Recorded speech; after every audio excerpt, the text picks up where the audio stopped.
안녕하세요. 유튜브 가족 여러분. 저는 김선희 목사라고 합니다. 대한예수교 장로회 서북노회 노회원입니다. 네, 오늘부터 룻기를 강해식으로 여러분과 짧은 시간 매번 나누어 보려고 합니다. 그래서 이제 룻기 1장부터 4장까지 이제 몇 번에 나눠서 말씀 강해를 여러분과 같이 하면서 이제 말씀 여행을 하겠습니다. 네, 잘 들어주시고 또 함께 은혜 나누기를 기원 드립니다. 고맙습니다. 감사합니다.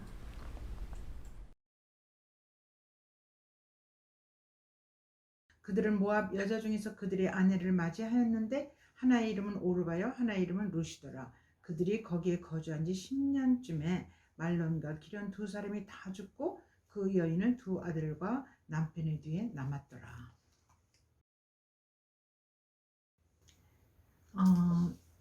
사사들이 치리하던 때에 룻기가 시작되거든요.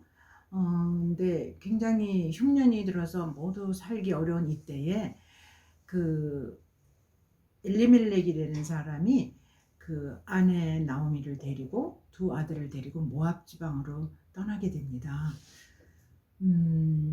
그러면 우리가 여기서 다시 한번 생각해 볼 때 모두 흉년이 들어서 살기 어려운 판에 이제 한번 좀 더 잘 살아보자 하고 떠나요. 모압 지방으로 엘리멜렉이. 그러면은 어떤 생각이 드세요? 좀 다 같이 떠나는 게 아니고 이 가족만 떠나는 거거든요.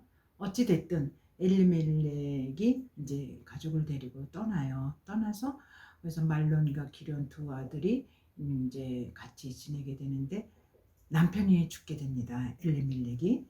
그리고 나서 말론과 기련 두 아들이 모압 여인과 결혼을 해요. 결혼을 하고 10년이 될 무렵에 말론과 기련이 또 죽어요. 그리고 이제 말하자면 말론의 아내, 기련의 아내, 나오미, 이렇게 세 여자가 남게 됩니다. 거기까지가 1절에서부터 5절까지 이야기거든요. 그러면은 세상에 이렇게 비참한 배경을 시작으로 성경이 출발하는 경우가 66권 중에 이 장면처럼 이렇게 처참한 경우는 거의 없거든요. 그러면 하나님께서 무엇 때문에 이 룻기를 이 사사기 그다음에 사무엘상 시작되는 그 어간에 이렇게 넣었을까? 이거 없어도 사사기에서 그 사무엘상으로 바로 넘어가도 별 무리가 없거든요. 여기 보면 다 읽어보시면 아시겠지만 하나님이라는 단어가 한 번도 안 나와요. 그리고 1장, 2장, 3장, 4장에 룻기 이야기를 해서 이렇게 진행이 되는데 왜 그럼 이렇게 됐을까 생각을 해보면 사사기에는 굉장히 이렇게 뭐라 그럴까 왕이 없는 시대라 아주 질서도 없고 각각 땅을 차지해가지고 어떤 행정적인 이렇게 룰도 없고 말하면 자기 소견 옳은 대로 이게 각 지파가 자기 마음대로 살다 보니까 이 뭐라 그럴까 너무 질서가 없습니다. 그리고 왕이 특히 없기 때문에 다른 12지파가 지가끔 자기 생각대로 이렇게 진행이 되다 보니까 많이 가나안 지방의 우상도 섬기게 되고 하나님을 믿고 따라야 되는 가나안 지방에 들어간 이스라엘 백성들이 너무도 지가끔 자기 소견대로 마구 살게 됩니다. 그러면서 가나안의 바알이나 아세라 신을 섬기게 되고 하나님이 계신지 안 계신지 다 뒷전으로 이렇게 됩니다. 그러는 어간에 사실은 이 지방에 흉년이 들어요. 그래서 베들레헴 그쪽에도 완전히 흉년이 들어서 먹고 살 수가 없으니까 이제 우리가 그럼 모압 지방으로 가보자. 그래가지고 엘리멜렉이 가족을 데리고 가는 거거든요. 그런데 여러분이 읽어보시면 알겠지만 1장 21절에 보면 어떤 말씀이 나오냐면 내가 풍족하게 나갔더니 여호와께서 내게 비어 돌아오게 하셨느니라. 여호와께서 너를 징벌하셨고 전능자가 너를 괴롭게 하셨거늘 이런 말씀이 나오거든요. 그러면 모두 흉년이 들어서 살기 어려워서 간 걸로 아는데 21절에 보면 내가 풍족하게 살다가 비어 돌아온다 그래요. 그러면 어떻게 된 거예요? 풍족한데 왜 떠나요? 이상하죠? 여기서 엘리멜렉이 어떤 마음을 가지고 모압 지방으로 갔는지가 다 드러납니다. 그러니까 자기는 논밭도 꽤 크고 잘 살고 있는데 주변이 너무 흉년이 져서 못 살게 되니까 자꾸 주변에서 도움을 요청해 오니까 이러다간 우리도 살 수 없겠다 해서 논밭을 다 팔고 그리고 얼마는 거에 재산을 갖고 모압 지방으로 가는 거예요. 근데 사실은 이 베들레헴 유다 땅 여기는 하나님이 거기 살라고 지정해준 하나님의 은혜가 임하는 바로 그 땅인데 거기를 버리고 가는 거예요. 왜냐? 자기가 갖고 있는 재산이나 이 모든 걸 지키기 위해서. 그래서 가는 동기가 바로 그렇습니다. 그래서 모압 지방에 서 살게 되는데 어떤 년인지 알 수가 없지만 남편 엘리멜렉이 먼저 죽습니다. 그래서 뭘로 죽었는지 나와 있지를 않아요. 그리고 나서 두 아들 말론과 기론이 모압 여인하고 결혼을 하게 됩니다. 그런데 이렇게 쭉 또 1절부터 5절까지 우리 읽었는데 그 사이에 결혼을 하고서 아이가 없어요. 두 아들이 다. 그것도 또 좀 생각해 볼 부분이죠. 어떻게 형도 동생도 다 결혼했는데 아이가 없어요. 그리고 이제 나중에는 두 아들이 죽습니다. 그래서 10년이 지나니까 그야말로 아까 말씀드렸던 것처럼 세 과부만 남게 돼요. 어떤 생각이 드세요? 이 모든 것은 사실은 배경이에요. 여기서 지금 이게 무대가 이렇게 만들어진 거거든요. 근데 우리는 룻기 그러면 룻과 나오미와 보아스와 이런 인물을 가지고 이렇게 계속 설명을 해 나가는데 여러분들이 꼭 놓쳐서는 안 될 부분이 이 모든 룻기의 배경과 연출자는 누구냐면 하나님 아버지세요. 하나님이 어떤 계획이 있어서 지금 이런 일을 진행하고 계시다는 걸 반드시 찾아내야 됩니다. 그럼 하나님이 어떤 일을 계획하셨나? 왜 이렇게 비참한 환경에서 출발하겠나? 도대체 왜 이렇게 이런 일이 벌어지나? 그건요. 루실에는 이방 여인을 하나님께서 구원에 빼내시는 거예요. 하나님의 백성으로 만들어내려는 하나님의 계획이 이 밑바닥에 이렇게 깔려 있습니다. 근데 어떻게 깔려있느냐? 이 배경을 이용해서 전부 이렇게 거미줄처럼 하나님께서 그 환경을 엮어가시는 거예요. 그렇다면 오늘 나의 삶 속에서도 일어나는 모든 여건, 환경 이런 거 우연히 되는 거 하나도 없습니다. 하나님께서 어떤 원대한 계획이 있어서 그거를 진행해 나가시는 과정에서 그 환경을 쓰시는 거예요. 근데 그 환경을 아주 처참하게 이렇게 쓸 때에 결국은 모압이라는 땅에 우리는 알 수 없는 한 여인, 그 영혼을 사랑해서 하나님이 빼내는 과정에 거기 등장하는 인물이 누구냐면 룻이에요. 하나님은 룻을 향한 엄청난 구원 계획이 깔려 있습니다. 꼭 그걸 찾으셔야 돼요. 그렇다면 오늘 여러분이나 저도 이방 지방의 사람 아닙니까? 우리는 순수 이스라엘 백성이 아니잖아요.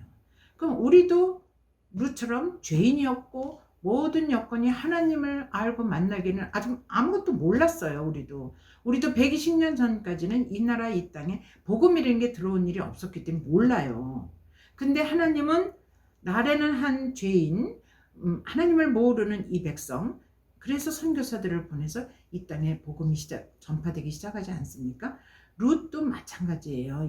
왜 여기 룻기가 기록되냐면 이것을 룻의 어떤 스토리로 여러분이 조명을 하시면 여기서 우리가 은혜를 발견할 수도 없고 복음을 찾을 수가 없습니다.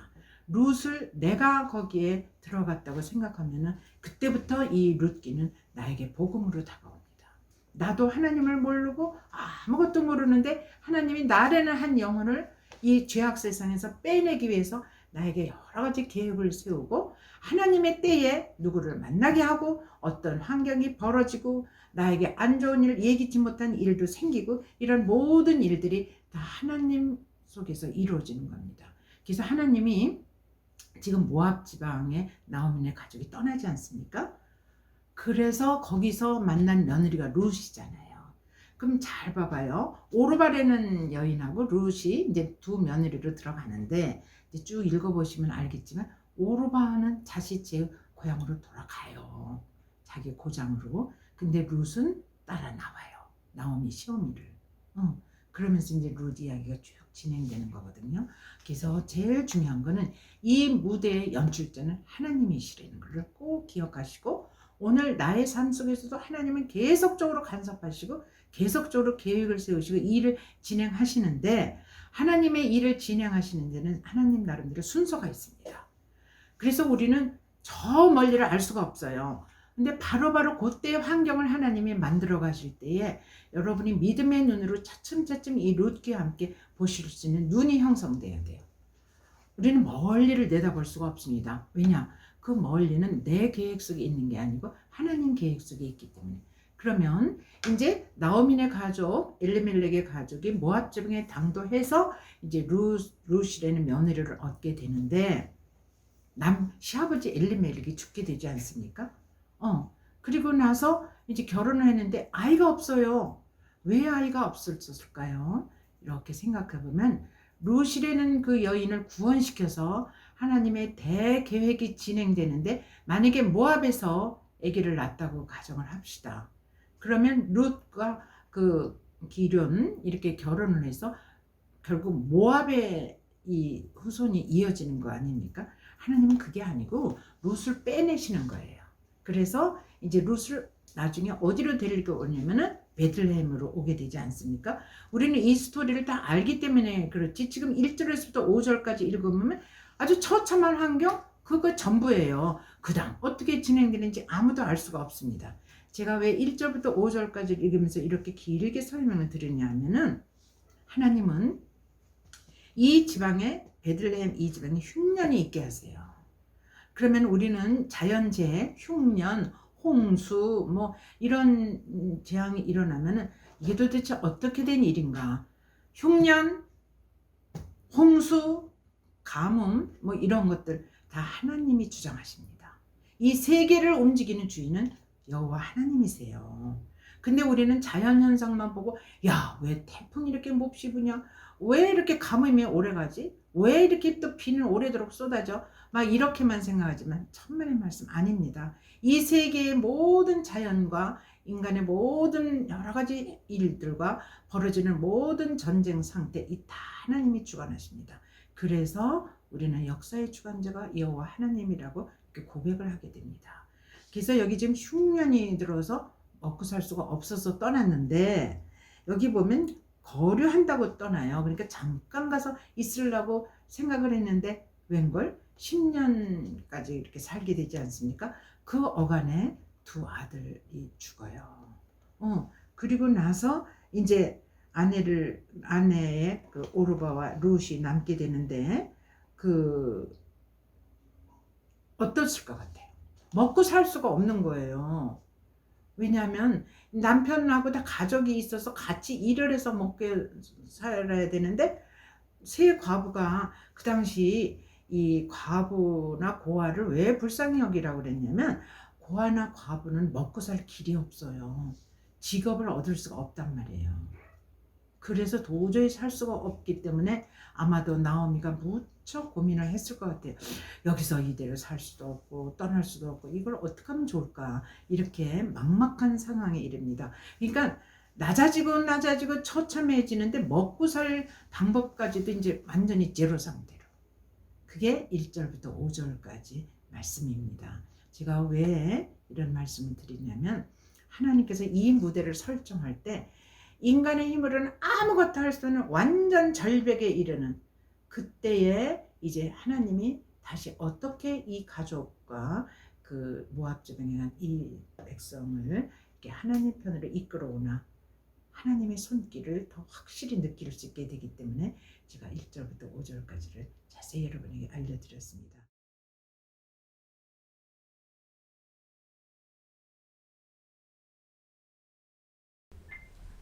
안녕하세요.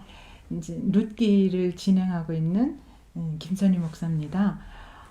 룻기를 이렇게 쭉 짧게 이렇게 말씀을 같이 나누다 보니까 문득 이런 생각이 들었습니다. 저만 이렇게 말씀을 전하고 그러지 말고 제가 잘 그동안 쭉 이게 친분이 있어 왔던 우리 권사님, 지영만 권사님이 계신데 그분이 놀랍게 시를 여러 편 외우고 계세요. 다 알고 계시고 외우고 계시거든요. 그래서 그분을 잠깐 이곳에 좀 등장시켜 드리면 어떨까 그런 생각을 했습니다. 여러분이 한번 들어보시면 제가 긴 얘기 안 해도 참 좋구나 이런 생각을 가지실 거예요. 그래서 제가 룻기를 전해드리면서 우리 지영만 권사님의 시 한 편을 잠깐 이렇게 삽입해서 이곳에 오시게 했습니다. 우리 지영만 권사님은 루디아 어린이 선교회에 쭉 나오시는 회원 되시고요.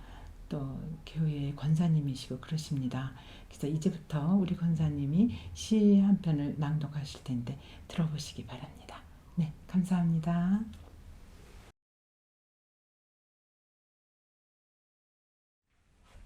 반갑습니다.